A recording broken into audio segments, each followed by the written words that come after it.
Like the surfer attacked by a great white shark. Incredibly, he survives thanks to the intervention of dolphins. Did they intentionally risk their lives to save a human? Or the skinny 110-pound Missouri teen who beats impossible odds by lifting a car to save his dying uncle? Do humans have reservoirs of hidden super strength? Weird or what puts it to the test. And is it possible to smell death?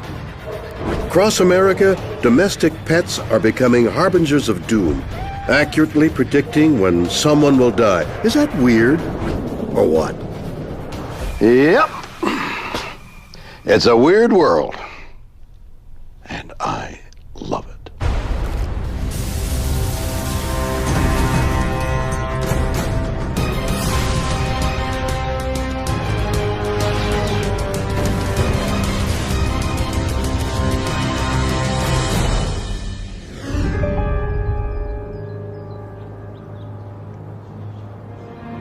Human beings have always had a complex relationship with the other creatures on our planet.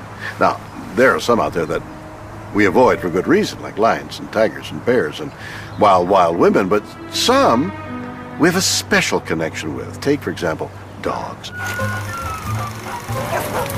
We always think of dogs as being man's best friend, right? What if I told you that there may be another creature out there competing to be our best friend, a creature that would put its own life in jeopardy to save our skin? This story takes place in Monterey Bay, California. A surfer experiences something so horrible it can only be described as a waking nightmare.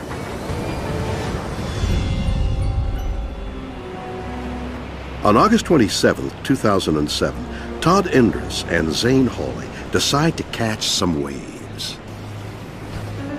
I really felt that it was just a nice day and that we were going to get good waves.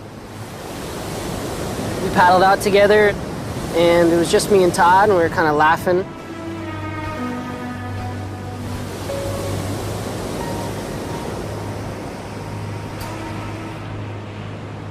We were out in the water for probably about 45 minutes. It was just before 11 a.m. And I was watching one of my friends surfing in. I had just paddled back out, sat on my board, and watched my friend get a wave. I was just sitting there waiting for my next turn. Then seemingly out of nowhere, a huge 20-foot great white shark attacks Todd, biting into him with its rows of razor-sharp teeth. And it hit me really, really hard, traveling at a high rate of speed. It was going for the kill. When I heard this blood-curdling scream, and just all this blood kind of just squirting up and down. I just barely managed to scramble and get my board and put it under me. And literally, as I was putting the board underneath me, the shark latched onto me and sandwiched my surfboard with its bottom jaw and my back together because it bit me. It got me from my shoulder all the way down to my thigh, and it fit me in its mouth and shook me back and forth like you'd see a dog doing to a stuffed animal. I was literally with my back hanging off of my body, and it bent my right knee backwards and swallowed my leg into its mouth. So I was losing massive quantities of blood. I was just completely frantic and out of my mind, scared. But miraculously, something comes to his rescue. A nearby pod of bottlenose dolphins intervenes, attacking the massive killing machine. When I saw the dolphins kind of just freaking out in a frenzy and kind of pushing the shark away with their beaks. Tail slapping the water, trying to keep the thing from coming back for a third, a kill bite. The dolphins drive away the shark, but Todd is badly injured. And then, like it was sent from God, a wave came that was just a perfect little wave that was breaking right where we were. And I don't even know how I had the energy or the stamina or whatever it is to get into that wave, but I actually caught the wave. Within 10 or 12 seconds, I was washing up onto dry sand, and everything around me, all the foam, was just bright red. We all kind of patted him like, Todd, you're gonna be all right, you're gonna be all right. You know, but I was thinking like, I don't think he's gonna be all right. You know, I thought he was done. Todd is rushed to the hospital. It takes 500 stitches and 200 staples to close the massive wounds. Amazingly, Todd survives. I don't think I was meant to die. I think that somebody, a higher power, was looking out for me and really potentially sent these dolphins or intended for them to be in the right place at the right time and to save me, because I think that the shark was going for broke, you know? They say that great white sharks, when they attack, they make one devastating blow and then leave and wait for their prey to bleed out so they can completely avoid any type of injury to themselves. Did dolphins really go out of their way to protect that surfer dude? Maybe. I mean, after all, as far back as Aristotle, dolphins have been known as wise guardians of the sea, and throughout history there have been tales of them saving human beings and leading lost ships to the safety of shore. That's why we love them so much. But do they love us? Today, researchers believe dolphins are planet Earth's second most intelligent living things, and that they should be classified as non-human persons. But is it possible these superheroes of the sea actually help humans like Todd on purpose? Diana Reese, who has been studying dolphins for almost 30 years, believes so. Why would they do this? Why would they risk staying in an area where there's sharks? Why would they risk coming to the aid of a person? It's not a relative, it's not even one of their own species. Why would they do this? Diana's research shows that dolphins are incredibly intelligent and unique creatures possessing some human-like qualities. And these qualities may be the reason why they came to Todd's rescue. Here we're showing this ability of dolphins for mirror self-recognition. The ability to recognize oneself is rare in the animal kingdom, confirmed in only a few species, including elephants, chimpanzees, and magpies. Dr. Reese's experiment was designed to find out if dolphins can recognize themselves in a mirror. In humans, mirror self-recognition emerges at about 18 to 24 months of age. And at that time, at least in human children, that's when the first signs of empathy start emerging. And now we're marking one of the dolphins. We mark them with a non-toxic marker, and he immediately swims to the mirror, which is right over here. He's been marked on his head, and it's now looking at this part of its head that's marked. And this is really unusual behavior for a dolphin. This dolphin's looking at the mark. Now, to see more of his body, he has to back away from the mirror. We understand that as well. And you can see him now. He's going to look in the mirror. He's spinning, and this is not a trained behavior. This is something he came up with himself. You see him looking and spinning. He looks and spins. This is an animal that knows he's looking at himself. If true, a dolphin's power of self-recognition could mean that they are self-aware, like humans. And that would mean dolphins could actually possess a range of human-like emotions, including empathy. I think these animals are capable of this kind of empathy. I think they're capable of understanding the plight of another, and I think they're capable of doing this behavior intentionally. So we know dolphins are amazingly intelligent. They may have the capacity for compassion and many of the same qualities we have. But is there a more obvious reason why dolphins saved the surfer's life? Was it simply because dolphins just hate sharks? Thomas A. Jefferson is a researcher at the Southwest Fisheries in San Diego. He believes dolphins could possess human-like qualities, but they are far from the lovable creatures of public perception. Is it possible the dolphin's actions were guided by another, far more sinister emotion? The image of dolphins as the happy-go-lucky playboys of the sea is not really very accurate. There are many reports where dolphins have actually injured or in some cases killed people.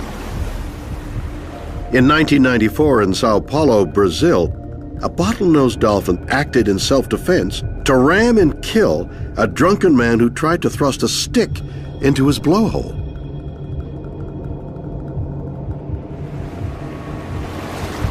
Jefferson caught another shocking incident on video. A school of dolphins killing a porpoise, seemingly without any justification. And we were doing research on bottlenose dolphins in Monterey Bay, and we came across a small group of dolphins that were behaving kind of unusually. A group of 3 dolphins out of a larger group of about a dozen or so were sort of corralling the porpoise and kind of pushing it underwater and very clearly hurting it so that it wouldn't be able to escape and move further offshore. And they eventually lunged on top of it and attacked it and behaved very aggressively and eventually actually killed the porpoise. Bizarrely, it's believed the killer dolphins were sexually frustrated young males who, denied access to females in the pod, decided to vent their anger on the innocent porpoise. Could this capability for violence explain why dolphins attacked the shark? Could they have been looking for a fight? Or is there another unseen factor that can explain why dolphins saved the surfer's life?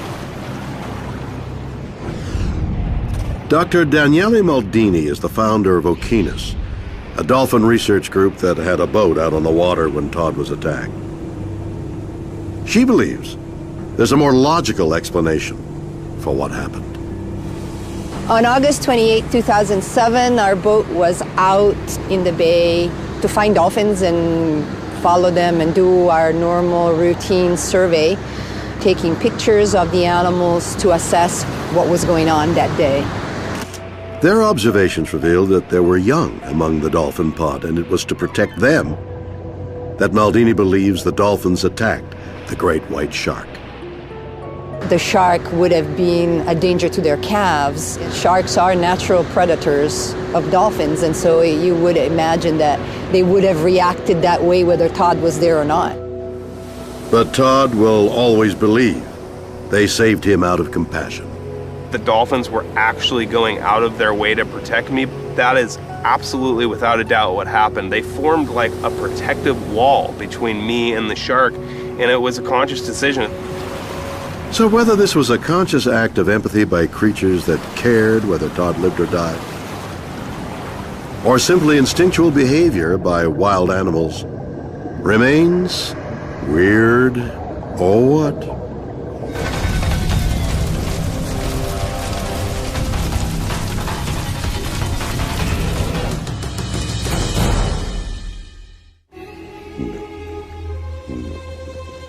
It's okay. Everyone loves pets. Around the world, countless millions of homes benefit from the love of a cat, and even more homes are covered with the hair of a dog. And although your beloved Rover or Chester may hold a place of high esteem in your home and at your feet, there's long been a suspicion about the dark and otherworldly powers of these furry friends. Folklore once spoke of a black dog as the portent of death. In medieval times, people oft associated cats with black magic. And they were thought to cause plague, a belief that saw these poor little things slaughtered by the millions. We've long since abandoned these superstitions, of course, but what if there really is some weird truth buried in those old myths? Canton, Ohio. Here at the Pines Hospice for the Elderly, something mysterious right out of the X-Files seems to be going on. Something that defies logic. The hospice pet dog Scamp seems to have supernatural powers. A sixth sense hospice chaplain Beth Neerman has seen up close. I had come to see one patient who was dying. They were within, hours of their death. And when I walked in the door, Scamp came up to me and he was just barking, and he does not do that normally. I said, "What's the matter, Scamp?" And he just turned around and he walked straight to that patient's room. And I was just dumbfounded. Head nurse Adeline Baker was also shocked when she experienced Scamp's knack for predicting the end. We found him at a bedside of some lady who was actively dying, and he was just sitting there standing guard. It took a few more times of things that happened like that for us to realize that maybe there was something going on here. He was always very curious to see if someone's okay or if he knew someone wasn't doing well. This one lady was ill on and off, and he knew the family. And as soon as he would see the son, he'd run up to that son and start barking when she was doing badly, even sometimes before we realized that she was like on a downhill slide. Providence, Rhode Island. Here at the Steer Nursing Home, Oscar, a cat, also seems to possess a weird talent of foretelling a person's final moments of life. We started to hear inklings of him sitting with patients as they were dying. And I think initially we were all fairly skeptical of a cat sitting with people as they were dying. But one episode became two, and two episodes became three and four. It started to be almost a marker for us that a patient might be nearing the end of their life. Just as with Scamp, the dog, Oscar's uncanny sense is no one-off fluke. The predictions keep coming. Oscar's been remarkably consistent. There was a period of time a year or two ago where he made every death that occurred here on the unit. Scamp has been right about 40 times or more. I used to keep count of it, but I just sort of, after a while, was like, okay, that's pretty much enough. There is no Stephen King-like feeling here on the ward, the idea that this cat is predicting death. Most of these patients don't know what's going on around them. They have a perception of if a cat is in the room, but they certainly don't attach any meaning to that. The patient families have been remarkably supportive of Oscar and, in fact, invite him in. Actually, the residents and the families, they like him a lot. They love him. They equate him with part of being here and part of their home. Not so much that he's predicting death or illness, just that he's here, he's a comfort. Here, kitty, kitty. Kitty, here, kitty, go. So let me get this straight. Our pets can predict death? How can they do that? Do they have some kind of spooky sixth sense? Or are they using the super keen senses they already possess? After all, dogs and cats have hundreds of millions more scent receptors in their noses than we do. Is it possible pets are able to smell our imminent demise? Dr. Alexandra Horowitz is an expert on animal behavior and cognition. When we awaken, we see the world. When dogs awaken, they smell the world. That's because dogs have around 220 million smell-sensitive receptors in their noses compared to 5 million in humans. I hold up a rose. To me, it's just a single item. To the dog, it is an item identified by the people who have handled it and have left their scent on it. Smells move through time. They mark how recently someone has visited a spot. Strong odors are recent, weak odors are more distant. A broken leaf might emit a scent. the scent of insects that have visited the rose and traveled from other places bringing their scents. So does the dog's heightened sense allow them to smell the inner processes of the human body? Cutting-edge medical research suggests it might. Researchers in California trained dogs to successfully recognize odors on the breath of breast and lung cancer patients, just a few of the imperceptible odors of illness produced by the human body. When someone is near death, or as their bodies ultimately deteriorate, there are certain odors that are emitted, from the change in the concentration of acid in the fluid in the body to cells actually dying, to a bacteria which is taking over the body and it itself emits a scent. So there might be some timed smells associated with near death, with death, and with certainly after death, as we, even with our blunt noses, would eventually realize. Beyond a heightened regular sense of smell, dogs and cats and some other mammals have an extra sixth sense in the form of a tiny organ called the vomeronasal, or Jacobson's organ. The vomeronasal organ, which has not been found in humans, is acutely attuned to pheromone activity, chemical messages that pass from one animal to another. It's absolutely possible that when we're dying, we give off hormones, cortisol, stress hormone, or adrenaline as the body starts to resist death, that are detectable by the dog through his vomeronasal organ. It's conceivable, but does an incredible ability to pick up scent really explain how Oscar the cat and Scamp the dog are able to sense the death of a human being? What if the animals are picking up on something completely unrelated to scent?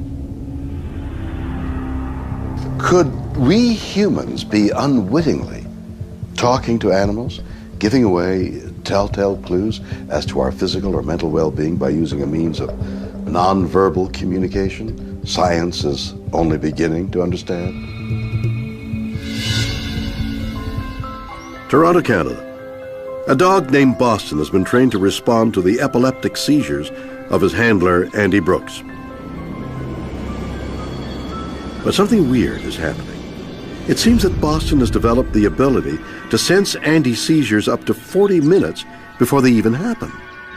Boston would, detect these seizures by, whining and crying. And I'll be like, you know what, there's nothing wrong, Boston. I think you're just, losing your apples. But each time neurologists tested Andy for the kind of brain activity that normally precedes a seizure, they confirmed Boston's diagnosis. We checked by the doctor, and the doctor's like, yeah, you know what, I trust this dog with more than anything. So they got me hooked up and all that and found out, yeah, I'm having seizures. He's detecting them before they happen. Scientists dismiss the idea even a dog could sniff out subtle changes to the electrical impulses of the human brain. So what can explain Boston's bizarre predictions? Ian Ashworth is a dog trainer and a program director of Dog Guides Canada. He has a hunch dogs' powers of perception go way beyond simple scent. We do find that some of our dogs do actually start detecting seizures. And it's something that we don't train for because as yet there's no real clear idea of what they're detecting. My own suspicion is that they are picking up in some subtle change in body language. Dogs are great readers of people's body language, and they can really tune into different moods and things that are going to happen. And so what we do is, if our clients notice that happening, then they do start to encourage it, just as they encourage any other area of the training. And anecdotally, we've had dogs that have detected seizures like 30, 45 minutes before it actually happens, which is amazing, and it's a huge bonus really for our client who initially gets this dog as a companion and to respond to their seizures, and then they suddenly find that it is actually giving them warning. The best guesses, I think, are that they're detecting a slight change in behavior, which as humans we become accustomed to, even around an epileptic. It's estimated that more than 60% of human communication takes place through body language. We're often unaware of this form of subconscious dialogue, but dogs are highly attuned to these cues and may even respond. We could have animals telling us information about ourselves all the time. A dog sniffs something on your leg, you don't notice it. It doesn't seem like a communication to you. But it might be that the dog is noticing something of information, and we just haven't picked up on the fact that they're trying to tell us something.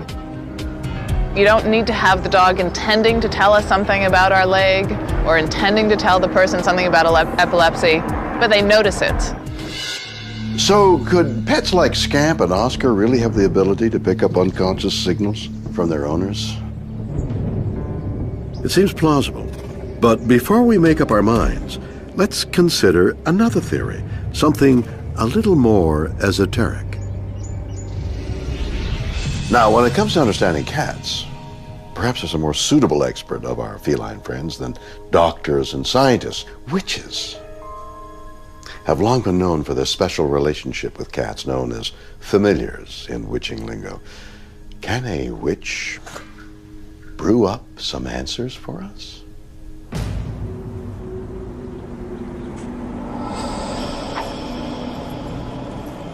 Laurie Cabot is the official witch of Salem, Massachusetts, and the prophecies of Oscar the cat come, apparently, as no surprise to her. He certainly is top of the line familiar. All cats have an ability the same ability that humans have for becoming a psychic. Can cats read our conscious or unconscious minds? Cabot believes so, but only if our brainwaves align. Human brainwave activity is categorized into distinct patterns, including delta, theta, alpha, and beta. Beta waves are associated with the alert mind, while delta waves occur during deep sleep. But alpha waves occur when we are relaxed and settle somewhere in between, not asleep, but not actively thinking. It is in this daydreaming alpha state where Cabot believes we all have the psychic potential to communicate with cats, who Cabot says are in the alpha state most of the time. I think that Oscar is doing what every cat can do. He's picking up the information from their aura and their energy. And I think those people are very fortunate, really, to have him walk with them into the other world. So Oscar the cat and Scamp the dog, are they smelling the imminence of death? Are we sending nonverbal signals to them? Or do our household pets have a supernatural sixth sense to read the human aura? Is that weird? Or what?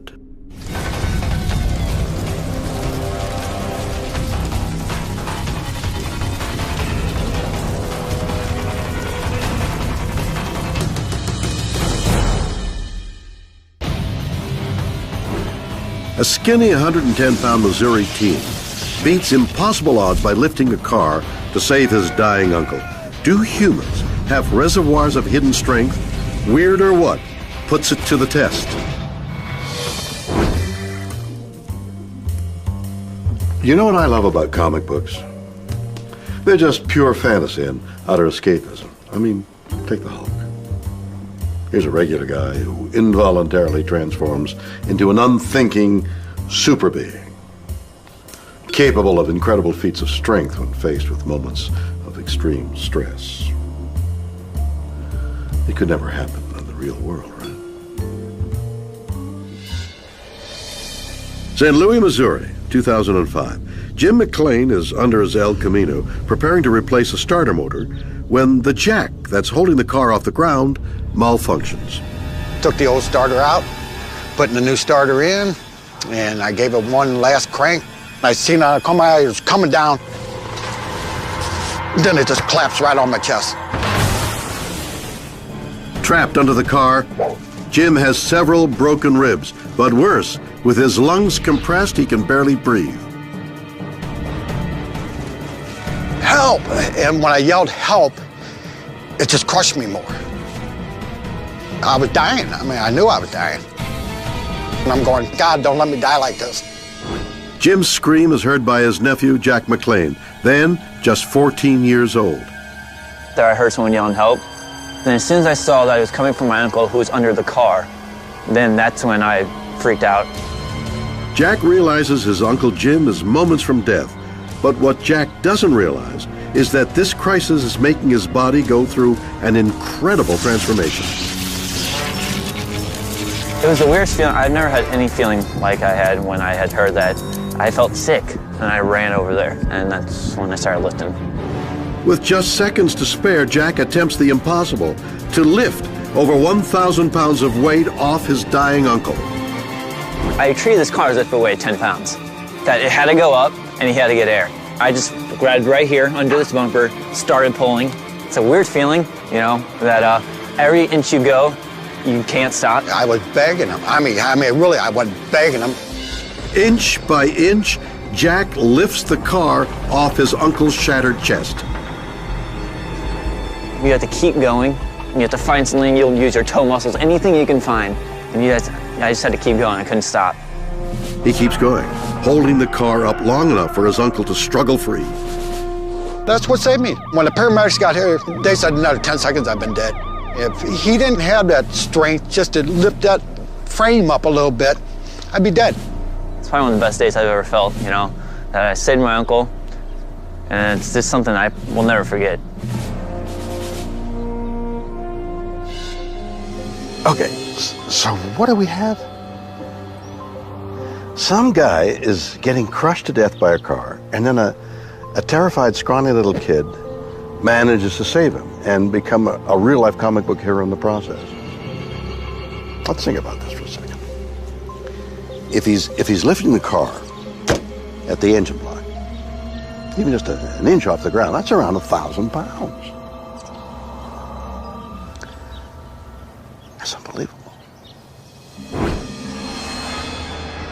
Or think about it this way. Jack lifted the equivalent of the world's deadlift record. How could this have happened? Is there something special about Jack McLean?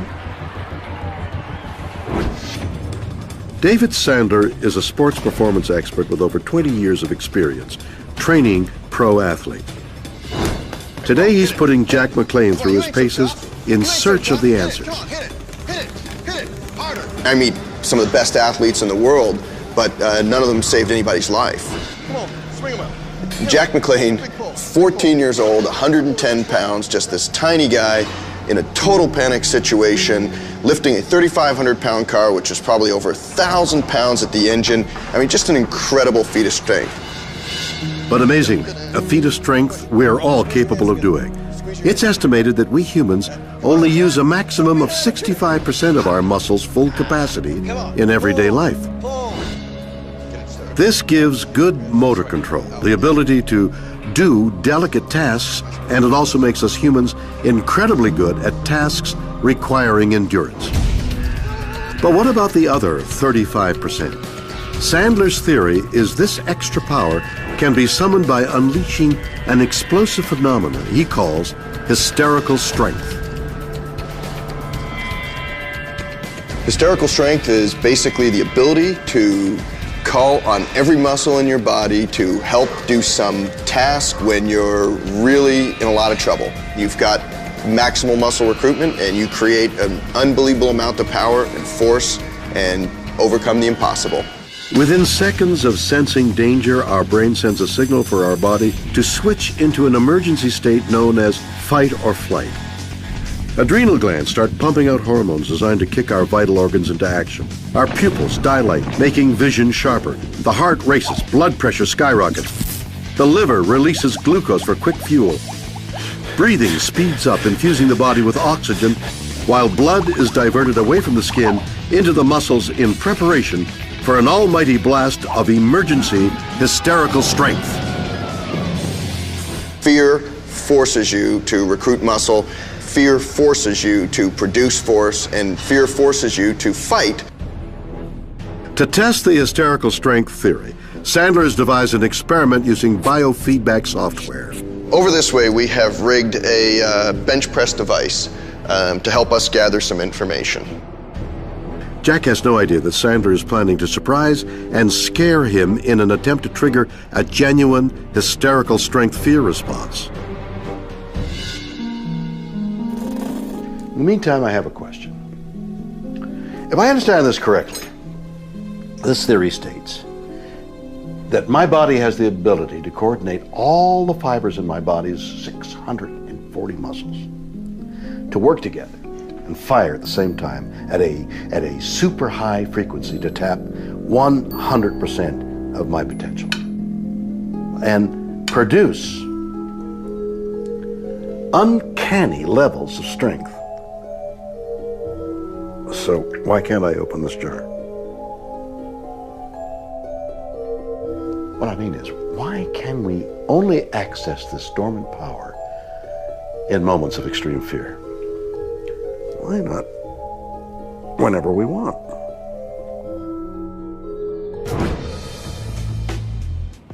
To find out, we need to take a trip into our evolutionary past. Let's ask this guy, Dr. Lawrence Gonzalez. He has a theory.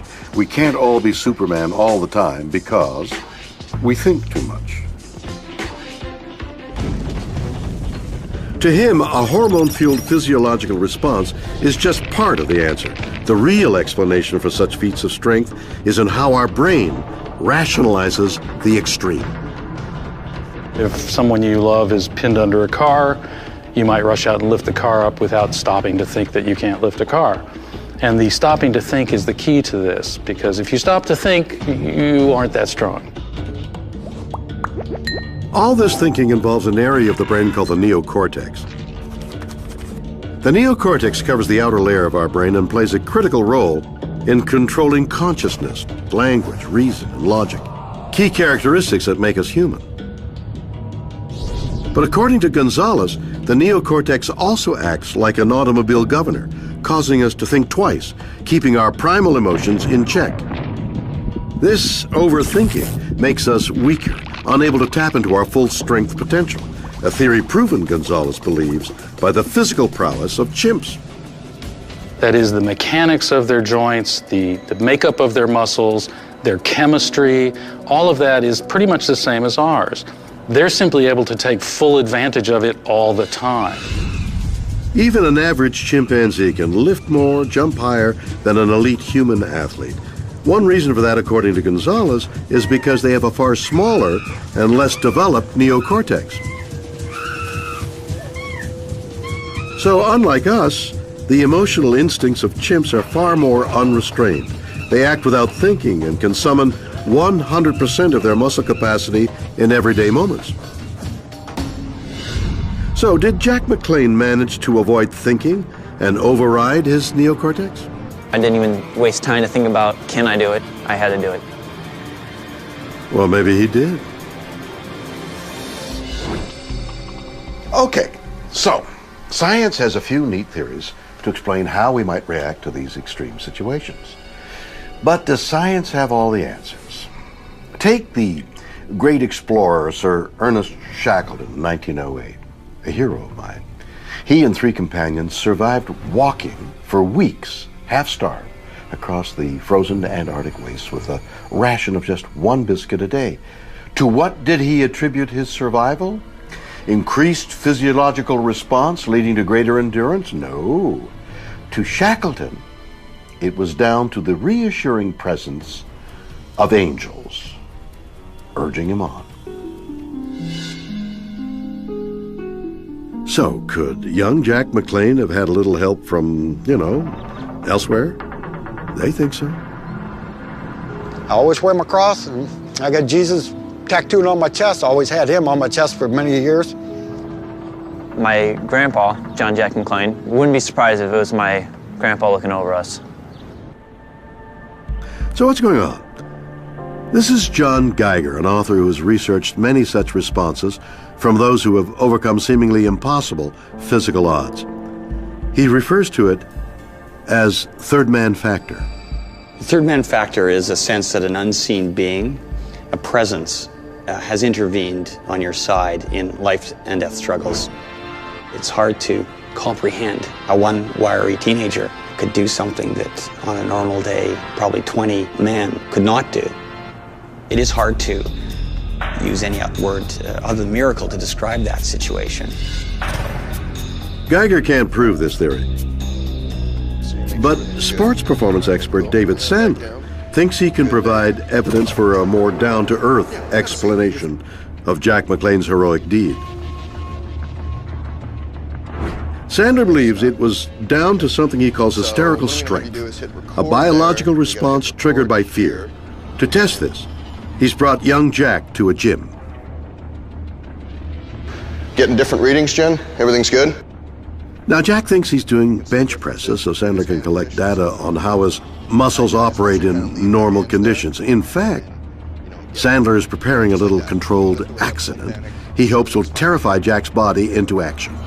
Can Jack release his super strength again? Yeah, I think we're pretty good and ready to go. Oh!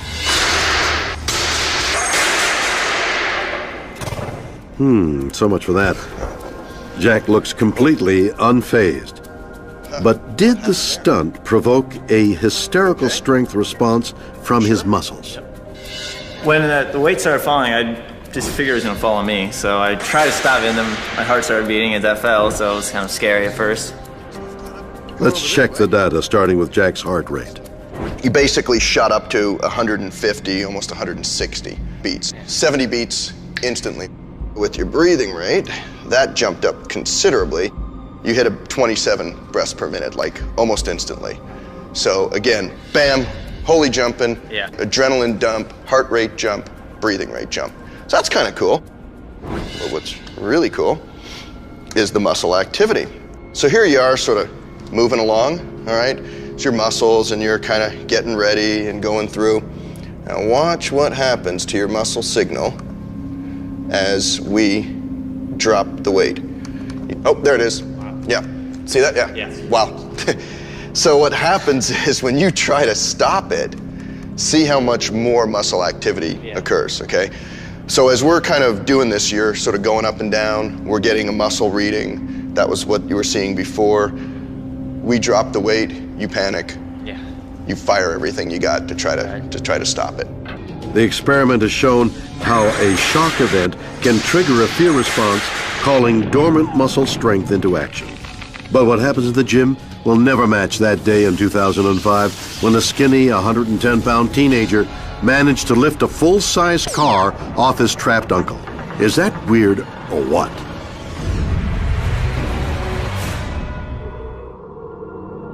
So there we have it. 3 weird mysteries, but several even weirder theories.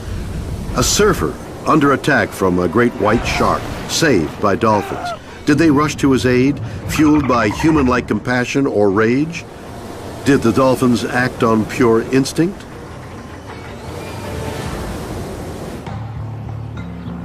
Cats and dogs, seemingly able to predict the passing of a human being. Are they detecting the scent of death? Are they picking up our unconscious body language? Or do our pets have supernatural powers?